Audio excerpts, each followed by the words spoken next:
Hello everyone, my self Mrs Prabhjot Kaur, assistant professor of mathematics eight Dayanand महिला महाविद्यालय कुरुक्षेत्र। आज हम स्टार्ट करेंगे BA BSc first semester calculus की बुक का चैप्टर नंबर 6।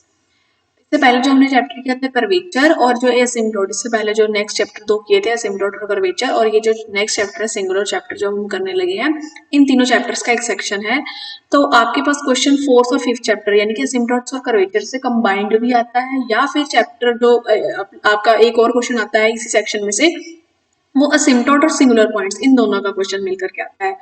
बट हमने ये तीनों चैप्टर्स इसीलिए किया है क्योंकि हमारा जो नेक्स्ट चैप्टर होगा कर्व ट्रेसिंग का 7th चैप्टर जो है, उनमें इन तीनों चैप्टर्स का कहीं ना कहीं पर यूज होगा। कर्वेचर का भी यूज होगा, सिंगुलर पॉइंट्स का तो बहुत ही ज्यादा यूज होता है, और असिम्प्टोट्स का भी यूज होगा। तो इसलिए ये तीनों चैप्टर्स करने बहुत जरूरी है। बाकी आप पेपर में क्या अटेम्प्ट करते हो इस सेक्शन में से 4th 5th का कॉम्बिनेशन या 4th 6th का कॉम्बिनेशन, तो वो आप अपनी मर्जी से जो आपको क्वेश्चन इजी लगे वो अब अटेम्प्ट करोगे। बट 7th चैप्टर जो कर्व ट्रेसिंग है, जो कि बहुत इंपॉर्टेंट है, उसके लिए आपको इन तीनों चैप्टर्स की कहीं ना कहीं जरूरत पड़ेगी। तो अब हम स्टार्ट करते हैं सिंगुलर पॉइंट्स का चैप्टर नंबर 6। इसमें हम सबसे पहले सिंगुलर पॉइंट्स की डेफिनेशन पढ़ेंगे। जैसे कि अभी आपने पीछे जो कर्वेचर वाला चैप्टर था उसमें आपने ये रेडियस ऑफ कर्वेचर रो निकालने का फॉर्मूला पढ़ा था। इन केस आपके पास कर्व जो दे रखी है वो इस फॉर्म में दे रखी है, f of x, y is equal to 0। वो कहते हैं अगर f of x और f of y दोनों ही 0 हो जाएं, यानी कि ये न्यूमिनेटर में ये दोनों टर्म्स 0 बन जाएगी, डिनोमिनेटर में इसी तरह से 0 बन जाएगा, तो ये कौन सी फॉर्म ले लेगा? 0/0 फॉर्म ले लेगा।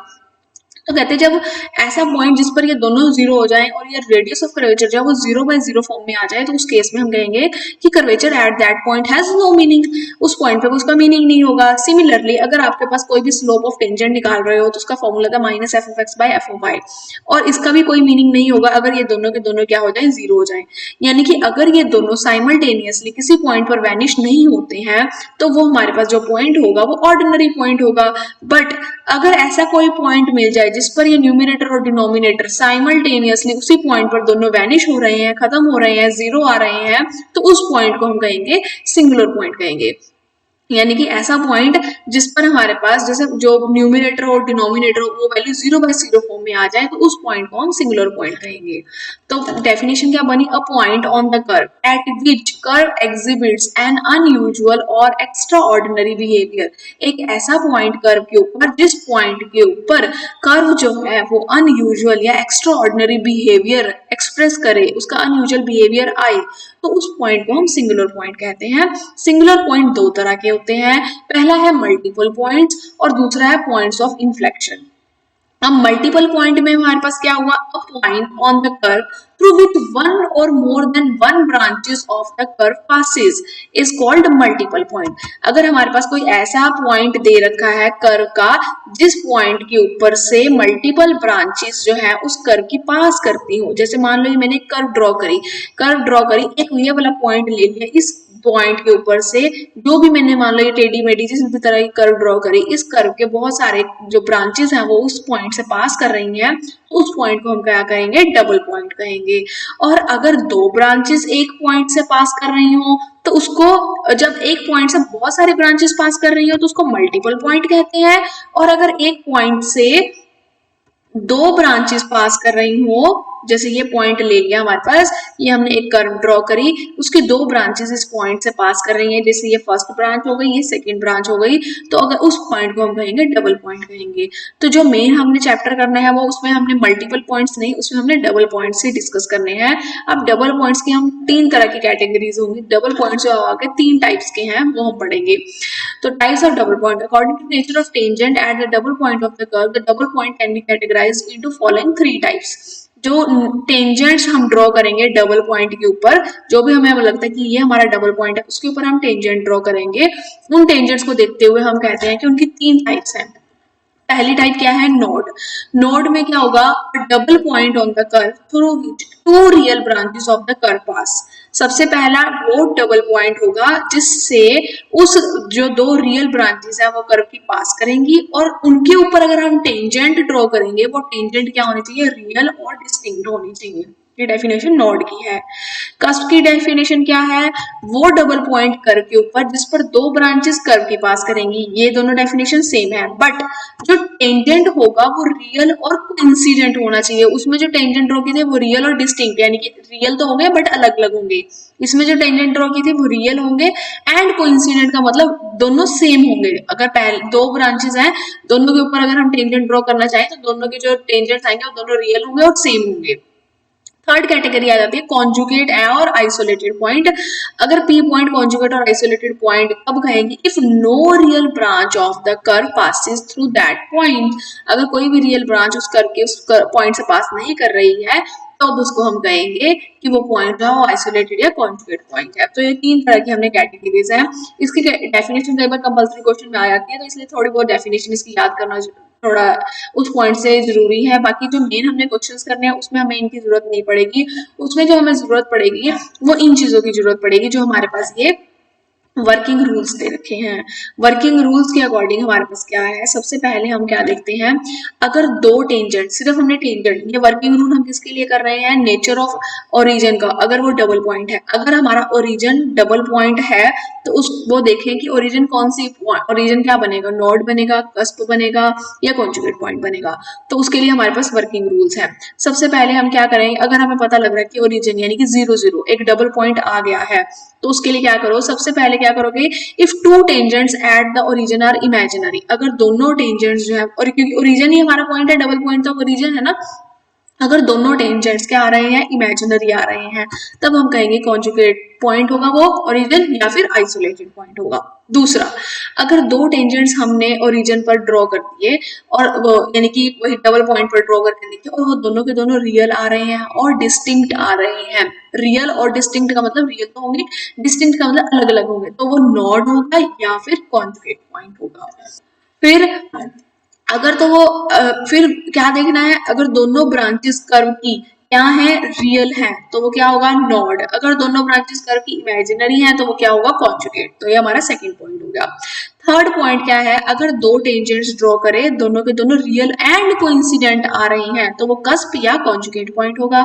फिर आगे क्या करेंगे? दो ब्रांचेस ड्रॉ करके देखेंगे कर्व की, अगर वो रियल है तो कस्प, अगर वो इमेजिनरी है तो कॉन्जुगेट पॉइंट। तो इसमें ज्यादा कंफ्यूज नहीं होना है। सबसे पहले आप क्या कर रहे हो? आप ओरिजिन यानी कि 0 0 को चेक कर रहे हो। अगर वो डबल पॉइंट है तो उसको हमने तीन तरह की कैटेगरीज यानी कि नोड, कस्प या कॉन्जुगेट पॉइंट में कैसे चेक करेंगे वो कौन सा पॉइंट है। सबसे पहले आप क्या करोगे? ओरिजिन पर, यानी क्योंकि हम ओरिजिन हमारा डबल पॉइंट है, ओरिजिन पर आप टेंजेंट्स ड्रॉ करोगे। अगर दोनों के दोनों टेंजेंट्स इमेजिनरी आ रहे हैं तो वो पक्का कॉन्जुगेट पॉइंट है। अगर दोनों के दोनों टेंजेंट्स जो है वो रियल एंड डिस्टिंक्ट अलग अलग आ रहे हैं तो वो नॉड या कॉन्जुगेट पॉइंट है। फिर अब आगे कैसे चेक करोगे? अगर वो नॉड होगा तो दोनों ब्रांचेस जो होंगी वो रियल होंगी, अगर वो कॉन्जुगेट पॉइंट होगा तो दोनों ब्रांचेस इमेजिनरी होंगी। थर्ड, अगर दोनों के दोनों टेंजेंट्स रियल एंड कोइंसिडेंट यानी कि सेम आ रहे हैं तो या वो कस्प होगा या वो कोइंसिडेंट पॉइंट होगा। अगर फिर क्या चेक करोगे? अगर दोनों ब्रांचेस जो है वो कर्व की वो रियल है तो वो कस्प है, अगर दोनों ब्रांचेस इमेजिनरी है तो वो कंजुगेट पॉइंट है। तो अब इसके ऊपर अब हम क्या करेंगे? सबसे पहले हम एग्जांपल नंबर 1 डिस्कस करेंगे। वैसे ये वर्किंग रूल आगे भी दे रखे हैं कि अगर डाउटफुल नेचर आ जाए तो उसमें क्या करना है, कैसे करना है, बट हम स्टार्टिंग जो है वो एग्जांपल से स्टार्ट करेंगे तो हमारे पास वो ज्यादा इजी हो जाएगा उसको आगे देखना। Discuss the nature of the origin for the curve. ये कर्व दे रखी है, इसके लिए हमें ओरिजिन, नेचर ऑफ ओरिजिन उसने खुद ही बोल दिया कि ओरिजिन को चेक करके बताओ कि ओरिजिन क्या बनेगा इस केस में। ओरिजिन इस कर्व के लिए नोड बनेगा, कस्प बनेगा या कंजुगेट पॉइंट बनेगा। तो सबसे पहले हमने क्या करना है? पहले तो चेक करेंगे कि ओरिजिन इसको सेटिस्फाई भी कर रहा है, यानी कि ये कर्व क्या है? ओरिजिन से पास कर रही है। अगर आप एक्स को और वाई को दोनों को लेफ्ट हैंड साइड और राइट हैंड साइड में 0 पुट कर दो तो दोनों साइड्स इक्वल आ रही है, लेफ्ट साइड भी 0 बन रही है, राइट साइड भी 0 बन रही है। तो इसका मतलब है जो एक कर्व है वो किससे पास कर रही है? ओरिजिन से पास कर रही है। ठीक है, अब ओरिजिन से तो पास कर गई। अब टेंजेंट एट ओरिजिन कैसे निकालते हैं? टेंजेंट एट ओरिजिन निकालने का आपको पिछले एक्सरसाइज में भी, पिछले चैप्टर्स में भी बताया था। टेंजेंट एट ओरिजिन निकालने के लिए लोएस्ट डिग्री टर्म को 0 के इक्वल पुट कर देते हैं। तो लोएस्ट डिग्री वाली टर्म तो ये रही, ax² इज इक्वल टू 0। ए तो कांस्टेंट है इसलिए x² किसके इक्वल आ जाएगा? 0 के। यानी कि x 0 0 आ रहा है, x इज इक्वल टू 0 0 आ रहा है, यानी कि टेंजेंट एट ओरिजिन पर क्या आ गया, x is equal to 0 0 0 real number तो है बट ये डिस्टिंक्ट नहीं आ रहे हैं, ये तो कोइंसिडेंट आ रहे हैं क्योंकि x इज इक्वल टू 0 0 आ गया, दोनों टेंजेंट सेम आ गए हमारे पास। तो हमने रूल क्या किया था, अगर दोनों के दोनों टेंजेंट रियल और कोइंसिडेंट आ जाए तो या वो कस्प बनेगा या वो पॉइंट कॉन्जुगेट पॉइंट बनेगा। तो हम यहाँ पर वही लिखेंगे कि या तो ओरिजिन हमारा कस्प होगा या वो कॉन्जुगेट पॉइंट होगा। अब हमने जो ये इक्वेशन सॉल्व करनी है, इस इक्वेशन को कैसे सॉल्व करना है, सबसे पहले हमें इसमें से x की वैल्यू निकालनी है क्योंकि हमारा x is equal to 0 0 tangent है तो हमने यहाँ से x की वैल्यू निकालना चाहते हैं। तो हमारे पास क्योंकि ये दो x की टर्म्स दे रखी थी, हम x की वैल्यू को इजीली सॉल्व करना चाहते थे, इसलिए हमने जो हायर डिग्री वाली टर्म है वो नेग्लेक्ट कर दी है। इसमें नेग्लेक्ट क्यों x क्यूब को किया, क्योंकि जैसे जैसे आप क्वेश्चंस को ट्राई करते रहोगे, जैसे जैसे आपके पास आगे आगे क्वेश्चंस आते जाएंगे, आपको पता लगने लग जाएगा कि हमने इस टर्म को नेग्लेक्ट क्यों किया, या यही टर्म उन लोगों ने नेग्लेक्ट क्यों की है, या क्या अगर हम इसको नेग्लेक्ट ना करते तब भी हम इसको सॉल्व कर सकते थे। तो आपके माइंड में जरूर क्वेश्चंस आएंगे, बट जैसे जैसे आप प्रैक्टिस करते जाओगे इन क्वेश्चंस की और एग्जांपल्स देखते जाओगे, आपको समझ में आने लग जाएगा कि नेग्लेक्ट किस टर्म को करना है और इन्होंने ये नेग्लेक्ट क्यों नहीं की है या क्यों की है।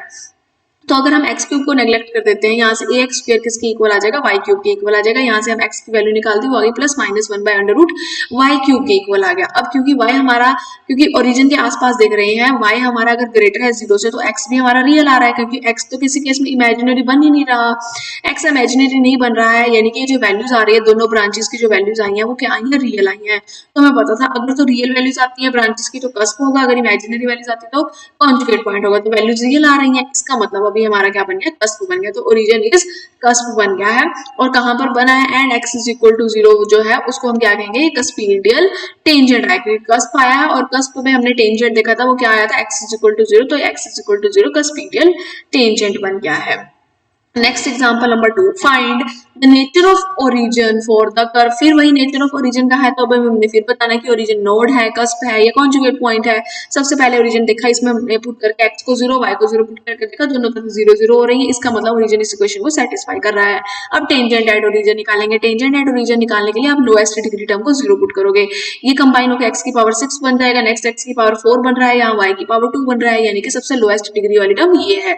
उसको जब 0 पुट करेंगे y square is equal to 0 को, तो वहां से y की वैल्यू 0 0 आ गई, तो यानी कि टेंजेंट एट ओरिजिन जो है वो y इज इक्वल टू 0 0 आ गया, यानी कि रियल वैल्यू आई है और कोइंसिडेंट सेम वैल्यूज आ गई हैं। तो आपको पता है रियल और कोइंसिडेंट हो तो कस्प बनता है या कॉन्जुगेट पॉइंट बनता है। अब हमें क्योंकि y इज इक्वल टू 0 आया तो हमें y की वैल्यू इस इक्वेशन में से सॉल्व करके दिखानी है। आप इजीली देख सकते हो क्योंकि y की एक ही टर्म है, ये इजीली निकल सकती है, इसमें से हमें कोई नेग्लेक्ट करने की कोई भी टर्म जरूरत नहीं है, इसलिए हमने y की टर्म को एज इट इज लिख दिया है।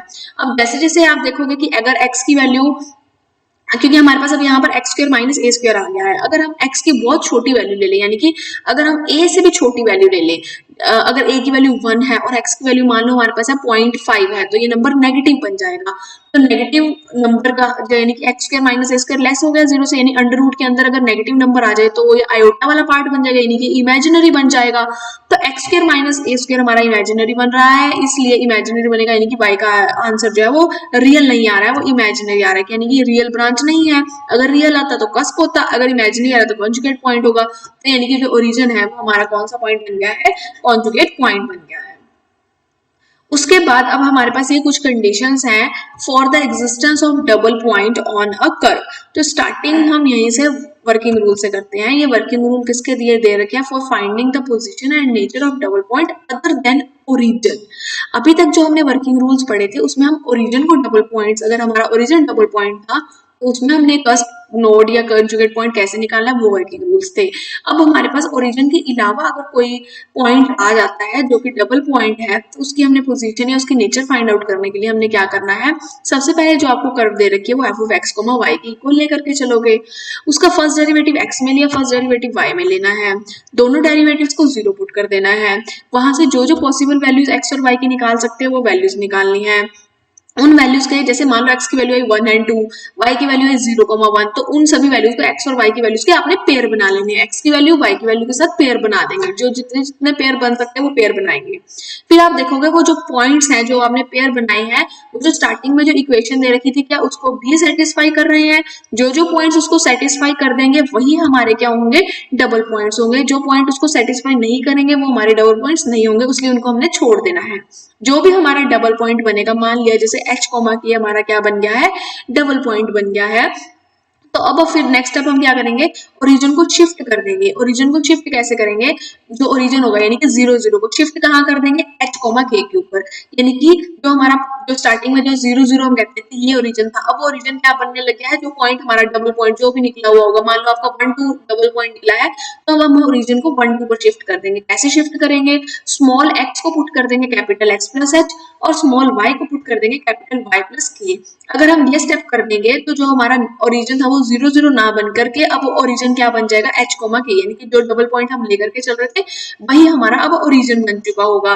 और जब आपको पता है कि ओरिजिन बन चुका हो, उसके बाद आपने क्या करना है, ओरिजिन बनने के बाद तो आपको पता है कि कस्प नोड या फिर कंजुगेट पॉइंट निकालने के आपने अभी ये रूल्स पढ़े थे कि अगर ओरिजिन आपका डबल पॉइंट है तो उसके लिए आप क्या वर्किंग रूल्स करते हो वो आपको पता है। तो इसके बाद अगर आपने ये शिफ्ट कर दिया है, उसके बाद आपने सेम वही वर्किंग रूल्स लगाने हैं जो आप पहले लगाते थे। तो इसके नेक्स्ट जो एग्जांपल्स होंगे वो हम नेक्स्ट वीडियो में करेंगे। अभी तक जो हमने वीडियो की है, जो इस वीडियो में देखा है, उसमें हमने सिर्फ अभी ओरिजिन, जो अगर हमारा ओरिजिन जो है वही सिर्फ पॉइंट बन रहा है, डबल पॉइंट बन रहा है, वो एग्जाम्पल्स नहीं है।